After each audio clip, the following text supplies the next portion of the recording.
إن الحمد لله نحمده ونستعينه ونستغفره ونعوذ بالله من شرور أنفسنا ومن سيئات أعمالنا من يهده الله فلا مضل له ومن يضلل فلا هادي له وأشهد أن لا إله إلا الله وحده لا شريك له وأشهد أن محمدا عبده ورسوله يا أيها الذين آمنوا اتقوا الله حق تقاته ولا تموتن إلا وأنتم مسلمون يا أيها الناس اتقوا ربكم الذي خلقكم من نفس واحدة وخلق منها زوجها وبث منهما رجالا كثيرا ونساء واتقوا الله الذي تساءلون به والأرحام إن الله كان عليكم رقيبا يا أيها الذين آمنوا اتقوا الله وقولوا قولا سديدا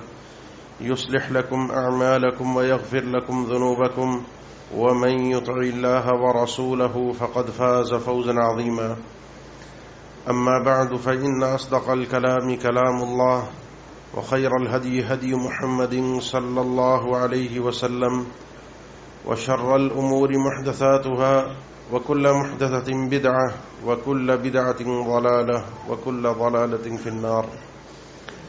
أعوذ بالله من الشيطان الرجيم. بسم الله الرحمن الرحيم. وسارعوا إلى مغفرة من ربكم وجنة عرضها السماوات والأرض أعدت للمتقين.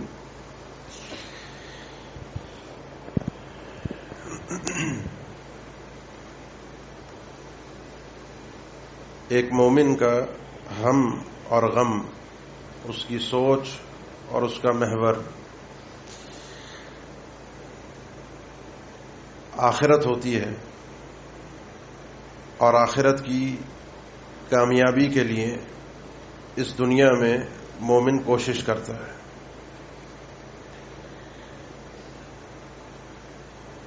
اسی کوشش کے لیے اللہ تعالی نے مقابلہ، ایک دوسرے سے آگے بڑھنا، جلدی کرنا، جیتنے کی کوشش کرنا، یہ الفاظ قرآن مجید میں بیان فرمائے ہیں. وسارعوا وسابقوا، جلدی بھی کرو، ایک دوسرے سے آگے بڑھو، اور پہلے جنت میں داخل ہونے کی کوشش کرو. کیونکہ ایک مومن وَتَرْجُونَ مِنَ اللَّهِ مَا لَا يَرْجُونَ، مومن کو ہی اللہ سے آخرت میں امیدیں وابستہ ہوتی ہیں، کافر کو نہیں ہوتی. لہذا مومن اپنے حساب سے عمل کرتا ہے، آخرت میں کامیابی کے لیے، آخرت میں جیتنے کے لیے، آخرت میں اپنے رب کے دیدار کے لیے. یہ مومن کا سرمایہ ہے، یہ اس کی کوشش ہے، یہ اس کی سوچوں کا، پریشانیوں کا محور ہے. یہ بات ذہن میں پہلے اچھی طرح سے ہمارے منقوش ہونی چاہیے کہ آخرت میں بغیر ایمان کے، یعنی بے ایمان آدمی کے لیے کچھ نہیں ہے. جو اللہ کا نہیں ہے، اللہ کو نہیں مانتا، آخرت کو نہیں مانتا، تو آخرت اس کے لیے نہیں ہے. وَقَدِمْنَا إِلَى مَا عَمِلُوا مِنْ عَمَلٍ فَجَعَلْنَاهُ هَبَاءً مَنْثُورًا. کافروں کی وہ نیکیاں، وہ بھلائیاں، وہ ان کے خیر کے کام، غریبوں کو کھانا کھلانا، لوگوں کے ساتھ حسن سلوک کرنا، اس کا صلہ ان کو رب تعالیٰ دنیا میں دے دیتا ہے. ان کے ساتھ بھی بھلائیاں اللہ کی طرف سے ہو جاتی ہیں. یہ ان کے لیے دنیا میں صلہ ہے، آخرت میں نہیں ہے. آخرت مومن کے لیے. اس قانون کے بعد اس امت محمدیہ کے لیے اللہ نے ایک اور فضیلت رکھی ہے، بڑی قابل غور فضیلت ہے، آپ سنتے رہتے ہیں. اور وہ فضیلت یہ ہے کہ ایک گناہ انسان کرے گا، ایک گناہ کرتا ہے، وہ ایک ہی اس کے کھاتے میں لکھا جاتا ہے. ایک نیکی کرتا ہے، وہ ایک سے پلس ہو کے 10 تک تو ابتدان پہنچ جاتی ہے. 10 کے بعد آگے بڑھتی ہے، بڑھتی جاتی ہے 700 اور 700 سے بھی آگے. اس مفہوم کو قرآن مجید میں بھی بیان کیا گیا ہے اور احادیث میں بھی بیان کیا گیا ہے. مثل الذین ينفقون اموالهم فی سبیل اللہ کمثل حبۃ انبتت 7 سنابل فی کل سنبلۃ 100 حبۃ. وہ لوگ جو اللہ کی راہ میں اللہ کو راضی کرنے کے لیے خرچ کرتے ہیں، ان کی مثال اگر آپ نے سمجھنی ہو کہ ان کو کیسے اجر ملے گا، تو جیسے کمثل حبۃ، ایک دانہ جو انسان زمین میں بوتا ہے کہ اس سے آگے کچھ اناج نکلے گا، پھل نکلے گا. انبتت 7 سنابل فی کل سنبلۃ 100 حبۃ، وہ ایک دانہ اپنے آگے 7 بالیاں اس سے زمین سے نکلتی ہیں، اور ایک ایک شاخ کہہ لیں، ایک ایک بالی کہہ لیں، اس میں 100 دانے موجود ہوتے ہیں. ایک دانے سے 700 دانے تک اس کا صلہ پہنچ گیا. اللہ نے اس کے بعد فرمایا واللہ یضاعف لمن یشاء، اللہ جس کے لیے چاہتا ہے مزید بھی بڑھا دیتا ہے. کیا بڑھا دیتا ہے؟ دونوں مفہوم اہل علم نے ذکر کیے. ایک سے لے کر 700 تک جس کے لیے چاہتا ہے اضافہ فرما دیتا ہے، یا جس کے لیے چاہتا ہے اس 700 سے زیادہ بھی اضافہ فرما دیتا ہے. یہ جس کے لیے چاہتا ہے، اس چاہت کو سمجھنا ضروری ہے کہ اللہ کس کے لیے چاہتا ہے، اس کی مشیت کس کے لیے ہوتی ہے کہ اس کے لیے 700 یا 700 سے زیادہ ہو. اس کو ہم اپنی ایک بازاری زبان میں بات سمجھانے کے لیے صرف یہ بات میں کر رہا ہوں، یہ جملہ ادا کر رہا ہوں. بازاری زبان میں ہم کسی کو کہتے ہیں سیاڑا، کسی کو کہتے ہیں 1.5 ہوشیار، کسی کو کہتے ہیں تیز آدمی. جو بازار میں کاروبار میں 2 کے 4 اور 4 کے 8 راتوں رات کرنا جانتا ہو، جو بات کرنے کا سلیقہ جانتا ہو، جو گاہک کو شیشے میں اتارنا جانتا ہو، جو جانتا ہو کون خریدے گا، کون وقت ضائع کرے گا، جو جانتا ہو کہ کون سی ڈیل فائدے مند ہے، کون سا کاروبار آج کل اوپر جا رہا ہے، کہاں انویسٹ کرنا ہے، کہاں سے پروفٹ زیادہ ملے گا، فوراً اس جگہ پر انویسٹمنٹ ہو جاتی ہے. یہ دنیا کی تیزی ہے، دنیا کی سمجھداری ہے، اور دنیا کی کامیابی کی نشانی ہے. مومن اسی طریقے سے سمجھتا ہے، وہ بھی سیاڑا بنتا ہے، وہ بھی اپنے آپ کو ہوشیار بناتا ہے نیکیوں کے معاملے میں. کون سی راہ ہے، آج کون سا موسم ہے، آج کون سا وقت ہے، آج کون سی گھڑی ہے کہ جس میں میں آج زیادہ سے زیادہ اجر کما سکتا ہوں. آپ صلی اللہ علیہ وسلم نے اپنی بیوی سے فرمایا تھا، سیدہ جویریہ سے رضی اللہ تعالیٰ عنہ. فجر پڑھی آپ نے، مسجد میں بیٹھے، کچھ ذکر کیا، بازار چلے گئے، واپس آئے، سورج نکل چکا تھا، ضحیٰ کا وقت ہو چکا تھا، سورج اور اوپر جا رہا تھا. دیکھا یہ خاتون فجر کی نماز سے لے کر اس وقت تک بیٹھ کر ذکر و اذکار کیے جا رہی ہیں. خوشی کی بات ہے، ہونے چاہیے. آپ نے فرمایا کہ تم اتنی دیر بیٹھی رہی، میں نے ذکر بھی کیا، نماز بھی پڑھی، میں باہر بھی گیا، اپنے اور کام بھی نپٹائے، واپس بھی آ گیا. جانتی ہو تمہارا اتنی دیر بیٹھنا، تمہارے جانے کے بعد، صحیح مسلم کی حدیث ہے، میں نے چار کلمے کہے تھے، 4 جملے کہے تھے، ان 4 جملوں کا وزن بارگاہ الہی میں کل قیامت کے دن تمہارے اس فجر سے لے کر اس وقت تک بیٹھ کر جو کچھ تم نے کہا ہے اس سے زیادہ ہوگا. 3 دفعہ میں نے وہ جملے کہے تھے، اس سے زیادہ اجر ہوگا. محنت انہوں نے بھی کی، محنت آپ کی بھی تھی، لیکن اس تھوڑی محنت سے زیادہ فائدہ ہو گیا. آپ نے وہ جملے ارشاد فرمائے، سبحان اللہ وبحمدہ عدد خلقہ ورضا نفسہ وزینۃ عرشہ ومداد کلماتہ، جو عام طور پہ ہم صبح شام کے اذکار کے اندر یہ کلمات ادا کرتے ہیں 3 دفعہ. اللہ کو میں پاک قرار دیتا ہوں، اللہ پاک ہے ہر قسم کے عیب سے، شرک سے. اس کی تعریفات بھی ساتھ ساتھ کرتا ہوں، کتنی اس کی تعریف کرتا ہوں، کتنا اس کو شرک سے اور گندگی سے پاک قرار دیتا ہوں. سبحان اللہ وبحمدہ عدد خلقی، جتنی اللہ کی مخلوق ہے.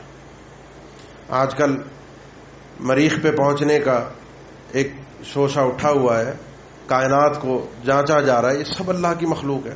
زمین ابھی ہم سے پوری طے نہیں ہوئی. ابھی تک ہم نے زمین کو صحیح سے جانا نہیں ہے. جتنی مخلوق ہے اس سب کے برابر اللہ کی تعریف ہے. ورضا نفسی، جب تک اللہ راضی ہو اتنی اللہ کی تعریف ہے. وزینات عرشی، جتنا اللہ کے عرش کا وزن ہے اس کے برابر اللہ کی تعریفیں ہوں. ومداد کلماتہ، اور جتنے اللہ کے کلمات ہیں ان کی تعداد کے برابر اللہ کی تعریف ہو.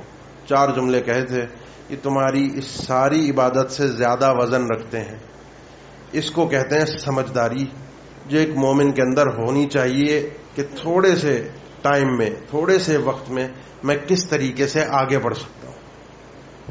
واللہ یضاعف لمن یشاء، اللہ تعالیٰ جس کے لیے چاہتا ہے 1 سے 100 200 400 700 آگے جتنا چاہے بڑھا دے. یہ کل قیامت کے دن جب صحیفے کھلیں گے تب انسان کو اندازہ ہوگا میرے لیے کتنا اضافہ ہوا. یہ ہوتا ہے انسان کے اخلاص سے، اس کی سوچ سے، اس کے پریشانی سے. ہے نا حدیث میں مسجد سے نکلتا ہے، مسجد میں آنے کے لیے دل اٹکتا رہتا ہے اس کا. ورجل قلبہ معلق بالمساجد انتظار الصلاۃ بعد الصلاۃ، ایک نماز کے بعد بے چینی ہے اسے کہ دوسری نماز کب شروع ہوگی. موقع تلاش کرتا ہے، بہانے ڈھونڈتا ہے کہ کس وقت کون سی چیز اللہ کی بارگاہ میں محبوب ہے، وہ میں تلاش کروں، اس کام کو میں حاصل کرنے کی کوشش کروں، وہ وقت مجھ سے ضائع نہ ہو جائے. یہ چیزیں انسان کو اس وقت ملتی ہیں. یہ واللہ یضاعف لمن یشاء، اور تھوڑے سے وقت میں زیادہ انسان فائدہ اس وقت اٹھا لیتا ہے جب وہ اپنے دماغ کو کلی طور پر، مکمل طور پر حاضر رکھتا ہے نیکیوں کے لیے. 2 چیزیں ذہن میں رکھیے، ایک ہوتا ہے موقع اور ایک ہوتا ہے وقت. حالات اور وقت. حالات تقاضا کر رہے ہیں کہ یہ کام ہونا چاہیے، وقت تقاضا کرتا ہے کہ اس وقت یہ کام ہونا چاہیے. اور مومن جو تیز مومن ہوتا ہے، جو ایمان میں تیز ہوتا ہے، جو ریس لگا رہا ہوتا ہے، ایک دوسرے سے آگے بڑھنے کی کوشش کر رہا ہوتا ہے، وہ موقع کو ہاتھ سے نکلنے نہیں دیتا، جیسا کاروباری آدمی کسی اچھی جگہ پر انویسٹمنٹ کو ہاتھ سے ضائع ہونے نہیں دیتا، وہ موقع کو ہاتھ سے جانے نہیں دیتا. اللہ کے نبی صلی اللہ علیہ وسلم تشریف فرما تھے، صحابہ بھی بیٹھے ہوئے تھے.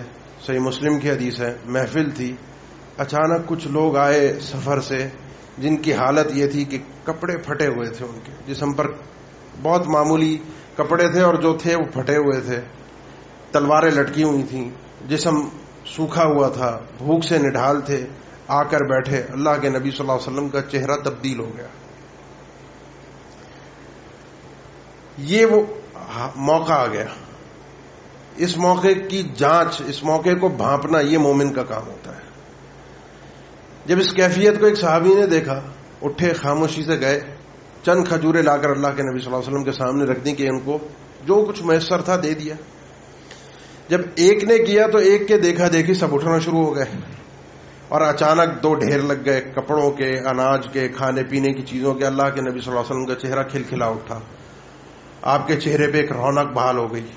اور اس وقت آپ نے ایک جملہ ارشاد فرمایا کہ جو شخص من سن فی الاسلام سنۃ حسنہ فلہ اجرھا واجر من عمل بھا، جو شخص اس انداز سے کوئی ایک لوگوں کو راہ دکھا دیتا ہے نیکی کی. پہلے نے اٹھ کر ہمت کی نا، جانچ گیا، بھانپ گیا، سمجھ گیا، موقع نظر آیا، موقع ضائع ہونے نہیں دیا. پہلے اٹھنے کے بعد اس نے وہ راہ دکھائی، دوسرے پیچھے آئے، سب کو اجر مل گیا. مومن کی زندگی میں غفلت نہیں ہوتی، بیدار رہتا ہے، سوچتا رہتا ہے، دیکھتا رہتا ہے موقع اور حالات. جہاں موقع نظر آئے وہاں پر خرچ کرنا ہے، جہاں پر موقع نظر آئے اس وقت یہ عبادت کرنی ہے. دیکھیں، اذا امن الامام فامنوا، امام آمین کہے تم بھی آمین کہو. امام جہری نماز پڑھ رہا ہے، جہری تلاوت ہو رہی ہے، اس نے آمین کہا تو پیچھے تم بھی آمین کہو. کہنی ہے مقتدیوں نے آمین. لیکن فرق کو سمجھیے گا، فَإِنَّهُ مَنْ وَافَقَ تَأْمِينُهُ تَأْمِينَ الْمَلَائِكَةِ غُفِرَ لَهُ مَا تَقَدَّمَ مِنْ ذَنبِهِ. یہ غافل نہیں تھا، متنبہ تھا، ہوشیار تھا، موقع کا اس کو پتا تھا. جس شخص کی آمین فرشتوں کی آمین کے ساتھ ٹکرا جاتی ہے، یہ بھی صحیح مسلم کی حدیث ہے، مل جاتی ہے آواز، کیونکہ فرشتے بھی آمین کہتے ہیں اس موقع پر. جس کی آواز مل گئی اس کے پچھلے گناہوں کو اللہ معاف فرما دے گا. اس موقع کو وہ ضائع ہونے نہیں دیتا. حالانکہ آمین کہنی ہے، کچھ لمحے بعد بھی کہہ دے گا، کچھ لمحے بعض اوقات لوگ پہلے بھی کہہ دیتے ہیں، آگے پیچھے معاملہ ہو جاتا ہے. وہ آمین ہو گئی، وہ دعا ہو گئی، وہ اجر مل گیا. لیکن یہ جو اجر تھا ٹائمنگ کا، موقع کا، اس موقع سے فائدہ اٹھانے کا، یہ اس آدمی کو نصیب ہو گیا. رات کے وقت ایک گھڑی ہے، اللہ کے نبی صلی اللہ علیہ وسلم کا فرمان ہے، ان فی اللیل لساعۃ. رات کے وقت ایک گھڑی ایسی آتی ہے، لا یوافقها رجل مسلم یسأل اللہ من خیر الدنیا والآخرہ، جس میں کوئی بھی مسلمان آدمی اللہ سے دنیا اور آخرت کی کوئی بھی بھلائی مانگ لے، دعا کر لے. ایک گھڑی ایسی، یہ بھی صحیح مسلم کی حدیث ہے، لا یوافقها رجل مسلم یسأل اللہ تعالی من خیر الدنیا الا اعطاہ ایاہ، اللہ اسے وہ چیز ضرور عطا کرتا ہے. اور یہ سلسلہ ہر رات ہوتا ہے، اللہ کے نبی صلی اللہ علیہ وسلم کا فرمان ہے، یہ سلسلہ ہر رات ہوتا ہے. یہ ہے مومن جو موقع کی تلاش میں ہوتا ہے، جو تلاش کرتا ہے ایک سے میں نے 700 تک اور 700 سے آگے کس طریقے سے بڑھنا ہے. جمعے کے دن آپ صلی اللہ علیہ وسلم کا فرمان ہے کہ ایک گھڑی ایسی آتی ہے، ایک لمحہ، ایک موقع ایسا آتا ہے کہ اس لمحے میں، اس موقع میں ایک مومن کچھ بھی اللہ سے مانگ رہا ہو اسے نصیب ہو جاتا ہے. اس گھڑی کے متعلق صحابہ بھی بڑے پریشان رہتے تھے، کیونکہ بڑی عظیم وقت ہے. آپ میں سے کچھ لوگ کبھی حج اور عمرے پر گئے ہوں تو وہاں آپ دیکھتے ہوں گے مسجد نبوی میں، مسجد حرام میں ایک سما ہوتا ہے جمعے کے دن، خاص طور پر عصر سے لے کر مغرب تک. اور وہ سما یہ ہوتا ہے کہ کچھ لوگ غافل ہو جاتے ہیں دنیا سے اور غرق ہو جاتے ہیں عبادت میں، دعا میں، اس ایک گھڑی کی تلاش میں، اس ایک لمحے کی تلاش میں، کہ وہ ایک لمحہ ضائع نہ ہو اور مل جائے جو ہم نے مانگنا ہے اپنے رب سے. رب نے کہا ہے کہ اس موقع پر کچھ بھی مانگ رہا ہوگا اسے نصیب ہوگا. اور اس میں حدیث میں الفاظ ہیں جمعے کے دن خاص طور پر کہ نماز پڑھتے ہوئے مانگ رہا ہوں. اسی نے سیدنا ابو ہریرہ رضی اللہ تعالیٰ عنہ نے جب یہ بیان فرمایا کہ یہ گھڑی جو ہے وہ عصر کے بعد ہے، تو غالباً ابی ابن کعب تھے جنہوں نے کہا کہ اب ابو ہریرہ رضی اللہ تعالیٰ عنہ یہ وہ گھڑی ہے جس میں اللہ کے نبی نے فرمایا نماز پڑھتے ہوئے، عصر کے بعد نماز نہیں ہوتی. تو ابو ہریرہ رضی اللہ تعالیٰ عنہ نے فرمایا کہ کیا آپ نے نہیں سنا کہ اللہ کے نبی صلی اللہ علیہ وسلم نے فرمایا جو شخص نماز کا انتظار کر رہا ہوتا ہے وہ نماز میں ہوتا ہے. اس کا مطلب کیا ہوا؟ اس کا مطلب یہ ہوا کہ یہ گھڑی اس انداز میں دعا اس کیفیت میں ہوگی جس کیفیت میں بندہ نماز کے انتظار میں مسجد میں ہوگا. یہ چھوٹے چھوٹے جو موقع ہوتے ہیں، چھوٹی چھوٹی جو جگہیں ہوتی ہیں، حالات ہوتے ہیں، مفت میں انسان کو بعض اوقات مل رہے ہوتے ہیں، چھوڑ دیتا ہے. ابن عمر جیسی شخصیت جس کے بارے میں صحیح بخاری میں 8 اور 9 حدیث موطا کے اندر علیحدہ سے موجود ہے کہ اللہ کے نبی صلی اللہ علیہ وسلم نے کس جگہ قضاء حاجت سفر حج میں فرمائی تھی، کس جگہ آپ نے نماز پڑھی تھی، کس جگہ کیا کیا تھا. چھوٹی چھوٹی چھوٹی چھوٹی چیزوں کو ساری زندگی انہوں نے یاد رکھا اور ان اداؤں کو اپناتے رہے ساری زندگی. جب بھی حج میں جاتے تو اس جگہ سے گزرتے ہوئے اس جگہ کو یاد کرتے ہوئے جاتے. ان کی یاد کا ایک اپنا انداز تھا. ان کو ایک دن پتا چلا کہ ایک مسلمان کا جنازہ پڑھنا، سیدنا ابو ہریرہ سے حدیث ان تک پہنچی کہ ایک مسلمان کے جنازے میں شرکت. بعض اوقات ہمیں مفت میں جنازے ملتے ہیں. مفت میں جنازے کیسے؟ آپ نماز پڑھنے آئے، آپ کو پتہ نہیں تھا، نماز کے بعد اعلان ہوا کہ جنازہ ہے، پڑھ کے جائیے گا. چند لمحے، 5 منٹ، 7 منٹ، 10 منٹ، اس سے زیادہ نہیں ہے. بعض لوگ چلے جاتے ہیں، جلدی ہوتی ہے، کسی کی مجبوری بھی ہوتی ہے، کسی کی نہیں بھی ہوتی، کوئی ویسے ہی چلا جاتا ہے، کوئی ویسے ہی نہیں پڑھتا. سیدنا ابن عمر رضی اللہ تعالیٰ عنہ کو پتہ چلا اللہ کے نبی صلی اللہ علیہ وسلم کا فرمان سیدنا ابو ہریرہ سے کہ من صلی الجنازۃ فلہ قیرات، جو شخص ایک مسلمان کا جنازہ پڑھتا ہے اس کو 1 قیرات اجر ملتا ہے. اور قیرات کی بہترین اور راجع ترین تفسیر یہ ہے کہ قیرات احد پہاڑ جتنا وزن یا رقبے کے مطابق ایک اجر کا سلسلہ ہے. اتنا اجر و ثواب اس آدمی کو ملتا ہے جو مسلمان کا جنازہ ادا کرتا ہے. اور جو شخص اس جنازے کے بعد اس کی تدفین میں بھی شریک ہو جاتا ہے اس کو ایک اور قیرات مل جاتا ہے. ایک بندے کو بھیجا کہ جاؤ ابو ہریرہ سے تصدیق کر کے آؤ رضی اللہ تعالیٰ، پتہ کرو کہ واقعی ایسے ہی ہے، انہوں نے خود یہ فرمان سنا ہے. بندہ گیا، واپس آیا، ہاتھوں میں ان کے کچھ چھوٹے پتھر اور کنکریاں تھیں. جیسے انسان پریشانی میں ان کو گھما رہا ہوتا ہے، پھیر رہا ہوتا ہے، اس طریقے سے ہاتھوں میں وہ گھما رہے تھے. آ کر قاصد نے بتایا کہ بالکل ایسا ہی فرمان ہے. ابو ہریرہ رضی اللہ تعالیٰ نے تصدیق کی ہے. وہ ہاتھ کے اندر جو کنکریاں تھیں غصے سے انہیں پھینکا اور فرمایا لقد فرطنا فی قراریط کثیرہ، ہم نے تو بہت سارے قراریط، ایک قرات نہیں کئی قرات برباد کر دیے، ضائع کر دیے. پرواہ نہیں کی، اندازہ نہیں تھا کتنا اجر ہے صرف ایک جنازہ پڑھنے میں.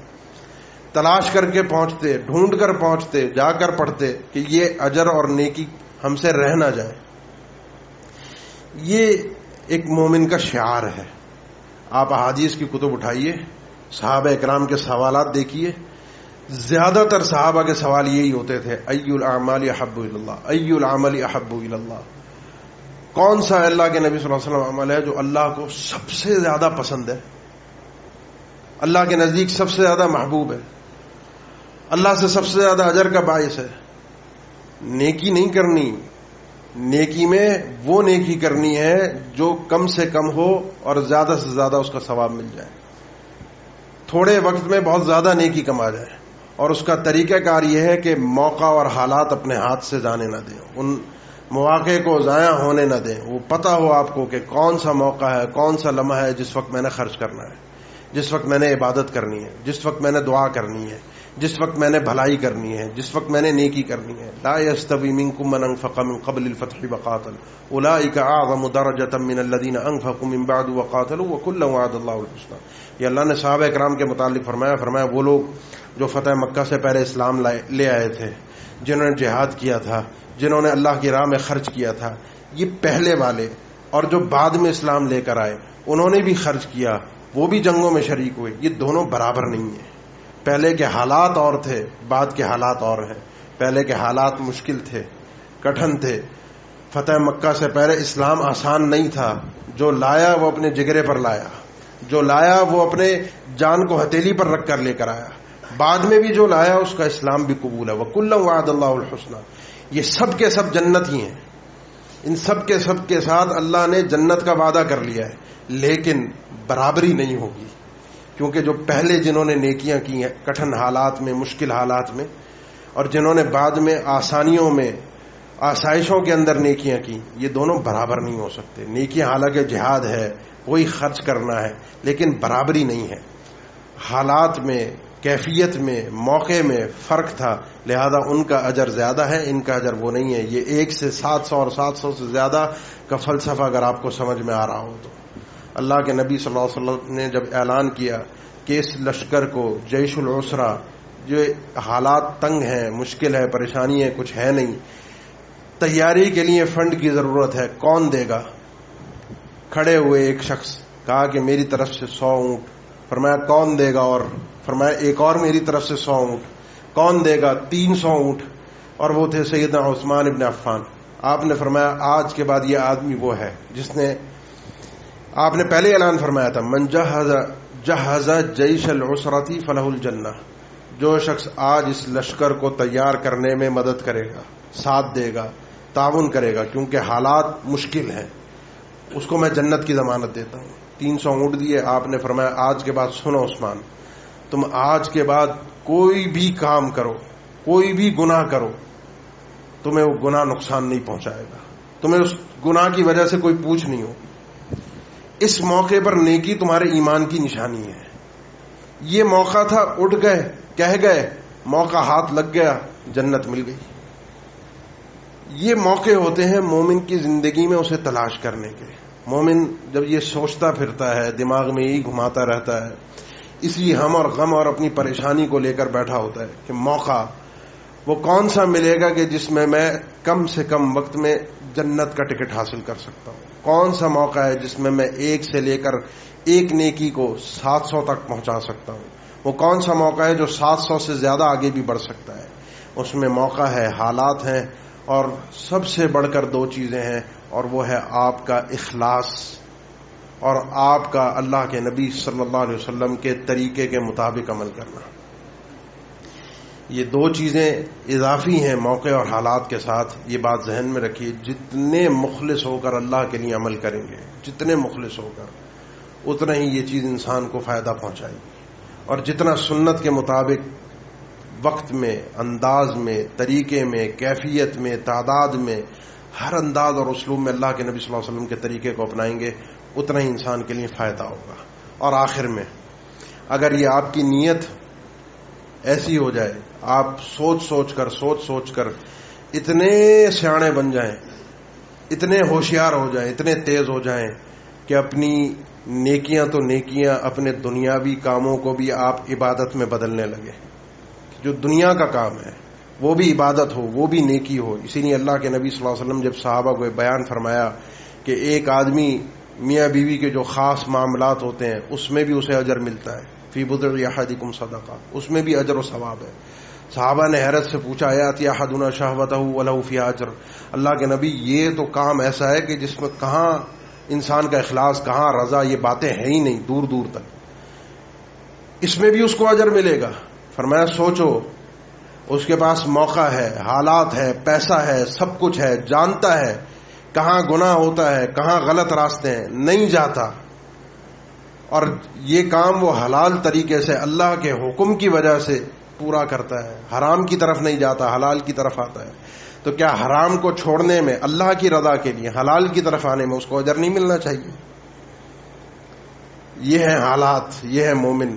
اس لیے آخر میں کہوں گا اس سے بڑا بدنصیب کوئی نہیں ہوگا کہ کل قیامت کے دن جس کے نامہ اعمال میں وزن کرتے ہوئے ایک 700 پر بھاری ہو، گنتی میں ایک ایک کی، یعنی ایک ایک گناہ کی تعداد ایک ایک ایسی نیکی سے جو 700 اور 700 سے آگے تک پہنچ رہی ہو، وہ گناہ زیادہ ہوں اور نیکیاں کم ہوں. اس سے بڑا بدنصیب اور کون ہوگا؟ یہ وہ آدمی ہے جو چاہتا ہی نہیں ہے کہ وہ کامیاب ہو. اللہ سمجھنے کی توفیق دے. اقول قولی ھذا واستغفر اللہ لی ولکم وآخر دعوانا الحمد للہ رب العالمین.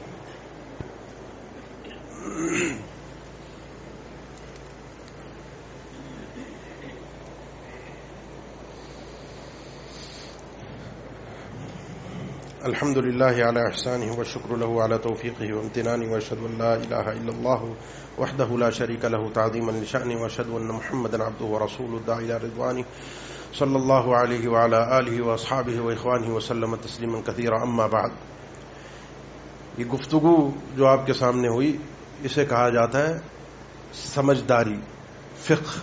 من یرید اللہ بہ خیرا یفقہہ فی الدین.